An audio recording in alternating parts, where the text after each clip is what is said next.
This is Keiko's house in Japan, which we will do a walk through. This is the entry. There used to be a big timber gate here, which was taken off after an earthquake caused some damage. It's a very classic design, the house.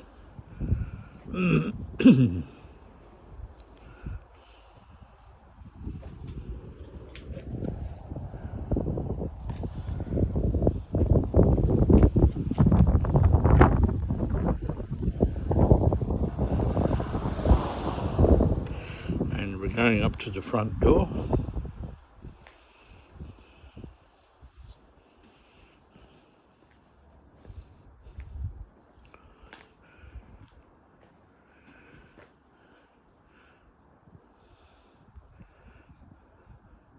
You can see the construction of this.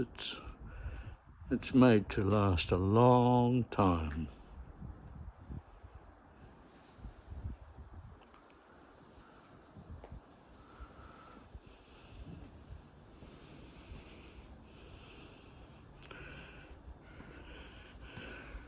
Ring the bell and hope that Keiko hears it. Could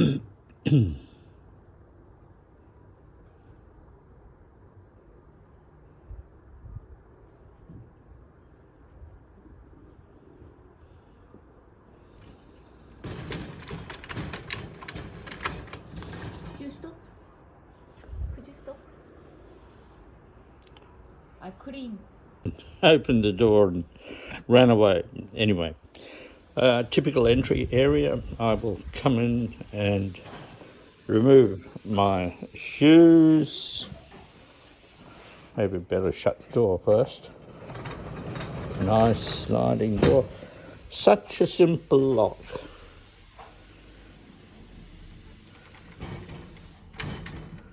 Just a screw that goes into the mating part, and voila, the door is locked. I'll take my shoes off. This is the entry area. Beautiful. To the left is a corridor feeding rooms, which you can make into separate bedrooms or just have one big room just by sliding the paper screens. So let's take my shoes off.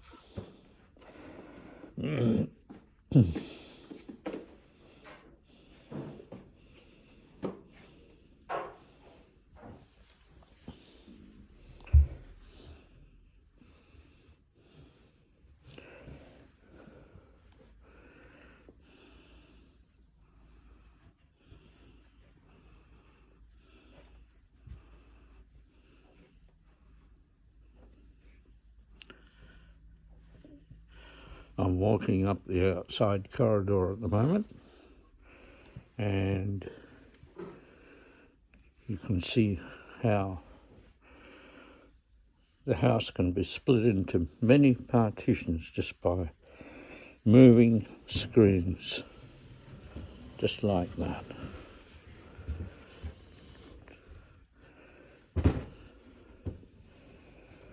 Marvellous idea.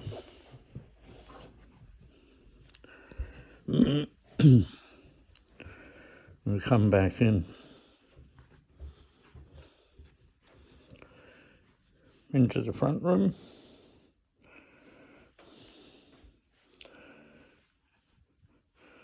And here we have the altar to Keiko's father, who died in 96. And that's her father up there.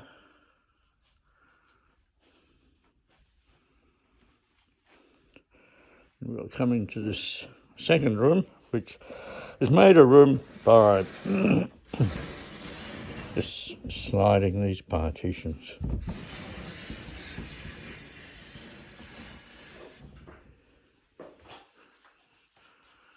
That's a bit of an idea of the roof structure.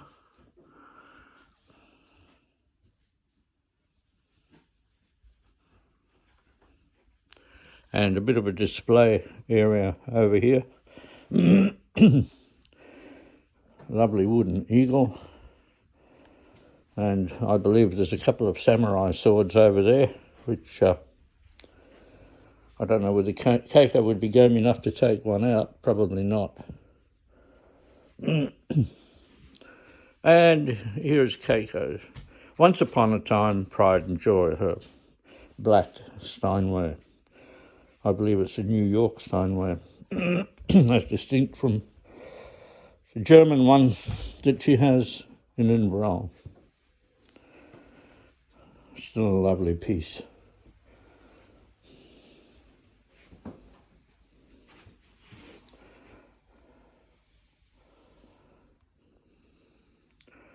But it hasn't been played for at least 20 years.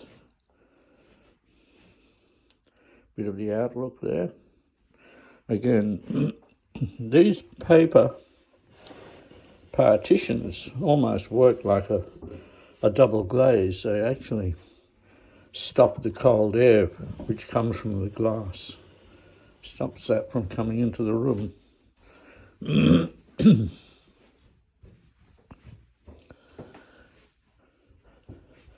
I will come into the left-hand side of the house with the interior hallway. Look at this beautiful door. Interior doors.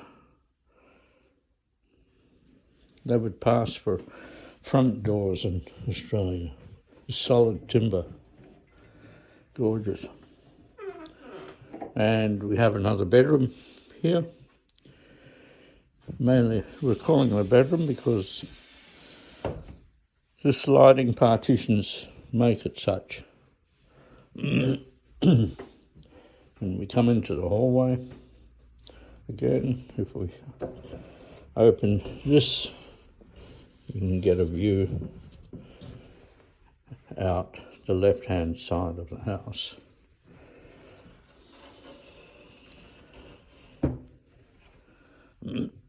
And here we have, I believe it's tradition in Japan, Japanese art, where you have a piece of the original material still showing on a finished item. And I believe this is why this tree has been left here. So this is the entry area. And we come into the lounge.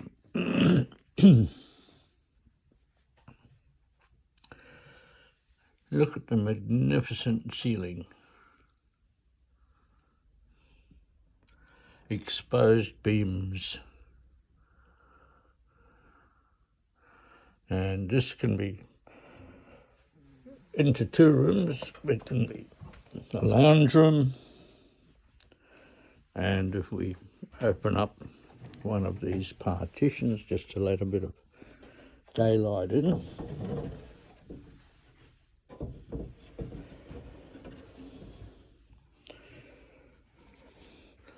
Look at the view.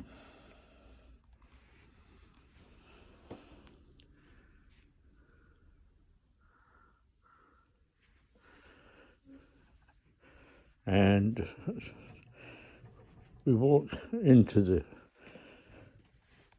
television room, and where Keiko's mother has her dinner on this little table here, which has got a sunken floor with a heater in it. And in this room, we've got the household shrine.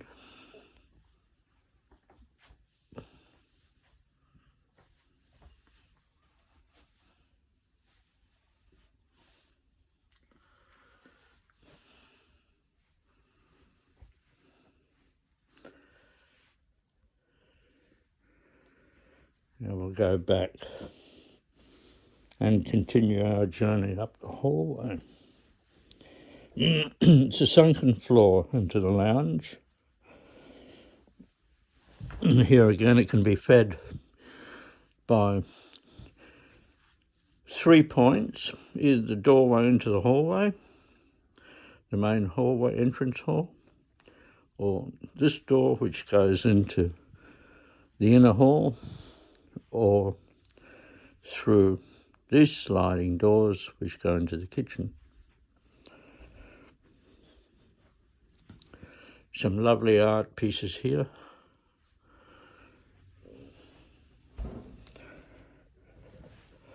Come back into the entry area and down the hallway.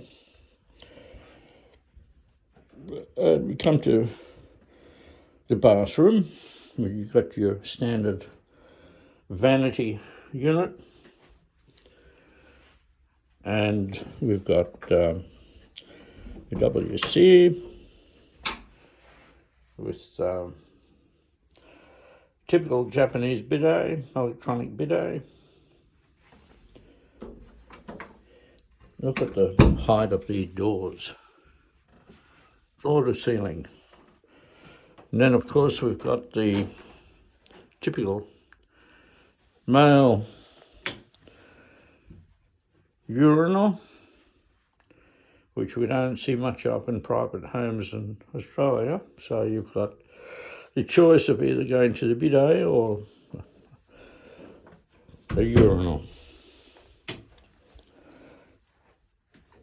And we come into the laundry, which is pretty well a standard laundry, washing machine, and into the bathroom, or the bathhouse, which you can have a shower first before stepping into a lovely deep bath, which has got automatic water controls on it. You set the time, the temperature, and it notifies you when it's all ready for you to go into the water. Amazing.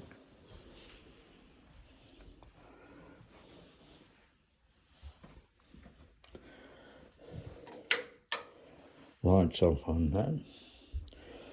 This is the other door that goes into the lounge room that I showed you. Into the kitchen. Pretty utilitarian type kitchen.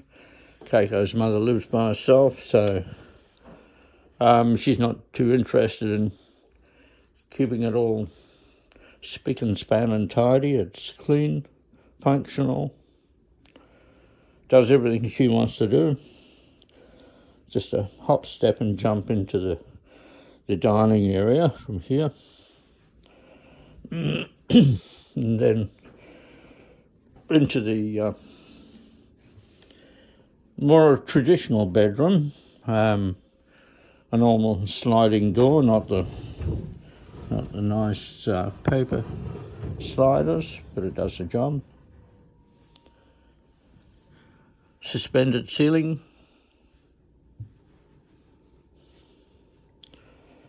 And then out to the backyard. Now, I'm going to go to the front of the house, put my shoes back on, and then we'll walk around to the back. So we'll just take you back to the front of the house.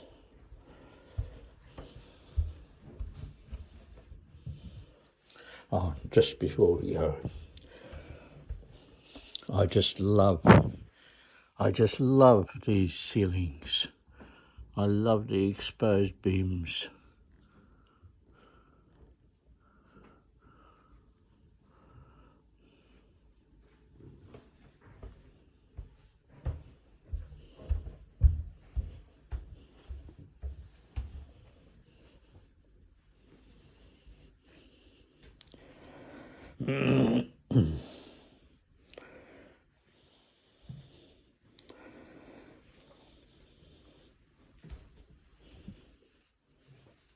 just see some of the artifacts around the house.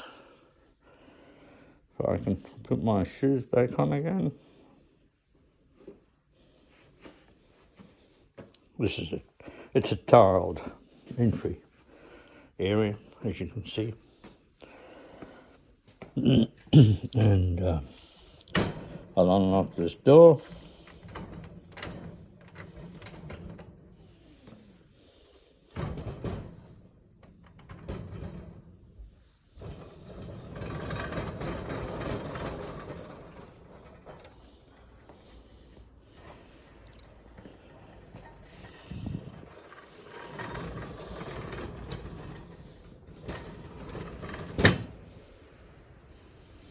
And we'll walk around to the back.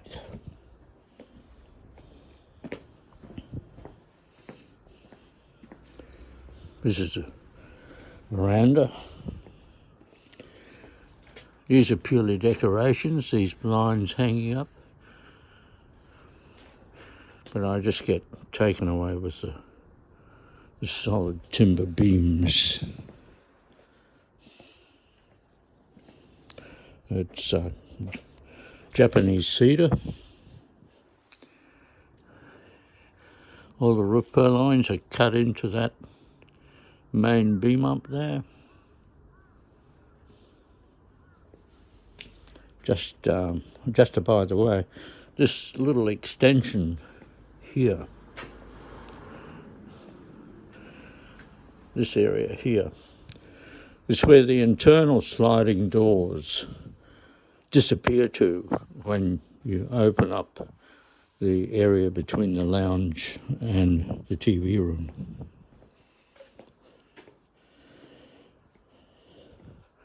The garden is, well, it's pretty well maintenance free, and it's just such a lovely garden.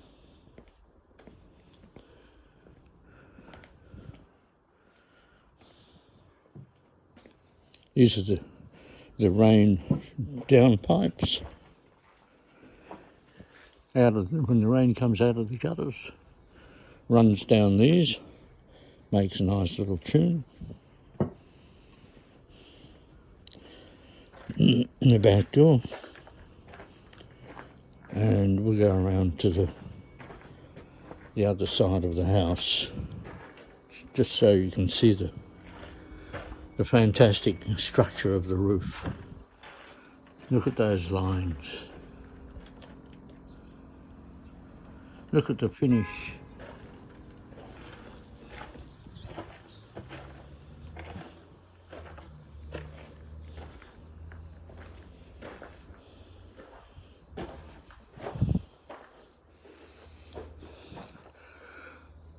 That window there is the actual window from the bathroom, so it's an enclosed area, which means you don't have to worry about privacy.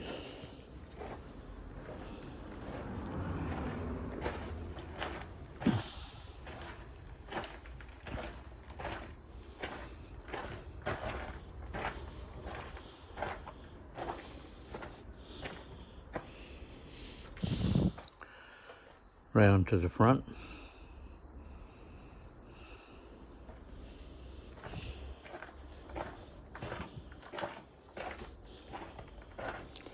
So I think it's probably about a 25 square to 30 square home. Talking language in Australia.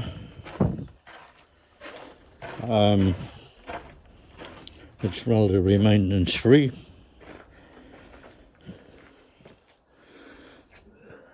Compared to the design of the neighbouring houses. So, anyway, that's a bit of a walkthrough for Keiko's house in Japan. And The reason why there's a little bit of a lean on that lovely entry area is it suffered a bit of damage during an earthquake, and probably fortunate that it's still there.